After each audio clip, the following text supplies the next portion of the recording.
আসসালামু আলাইকুম। Tap and পের সকল গ্রাহকবৃন্দ, আজকে আমরা শিখব কিভাবে ট্যাপ অ্যান্ড পে অ্যাপটি ডাউনলোড করতে হবে। So tap and pay app download করার জন্য সর্বপ্রথম আমাদের tap and pay official page থেকে যে লিঙ্কটি দিবে, সেই লিঙ্কটি আমি এখানে টেলিগ্রাম থেকে শেয়ার করছি জন্য আমি দেখাচ্ছে। আপনার মেসেঞ্জারে শেয়ার করলেও ঠিক এরকমই দেখাবে লিঙ্কটা।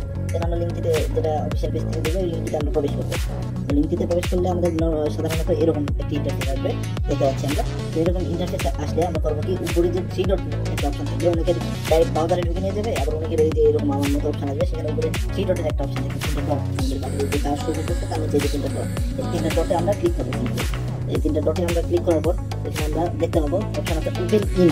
অনেকের থাকবে ওপেন ইন গুগল ক্রোম, অনেকের থাকবে ওপেন ইন এক্সটার্নাল ব্রাউজার। আমাদের মধ্যে ওপেন ইন, ওপেন ইনে ক্লিক করবো। আমি ওপেন ইনে ক্লিক করলে আমার দেখা যাচ্ছে যে আমাকে এই যে গুগল ক্রোম ব্রাউজার নিয়ে যায়, লিঙ্কটা ওপেন করে দিচ্ছে। এটা আমি করবো কি, ডাউনলোড নাও ক্লিক। তো ডাউনলোড নাও ক্লিক করলে আমার দেখা যাচ্ছে যে ট্যাপ অ্যান্ড পের অফিসিয়াল যে পেজটা এটা ওপেন হয়ে গেছে। এখানে আরেকটা ডাউনলোড নাও আছে, এই ডাউনলোড নাও আমরা আবার ক্লিক করবো। আগের যে ডাউনলোড নাওটা ছিল ওটা গুগল ভেরিফাই, যার জন্য ওটা দিয়ে আসবে। গুগল ভেরিফাই করে আমাদেরকে একটা আপডেট করে দিয়েছে। সো এখন আমরা এখানে দেখতে পাচ্ছি যে ডাউনলোড এগেইন দেখাচ্ছে। আমার ডাউনলোড করা আছে বিধায় ডাউনলোড এগেইন দেখাচ্ছে। আপনাদের যারা নতুন তাদের এখানে ডাউনলোড এগেইন দেখাবে না, ডাউনলোড অপশন আসবে। দেন আমরা এখান থেকে সিম্পলি একটা ডাউনলোড করবো।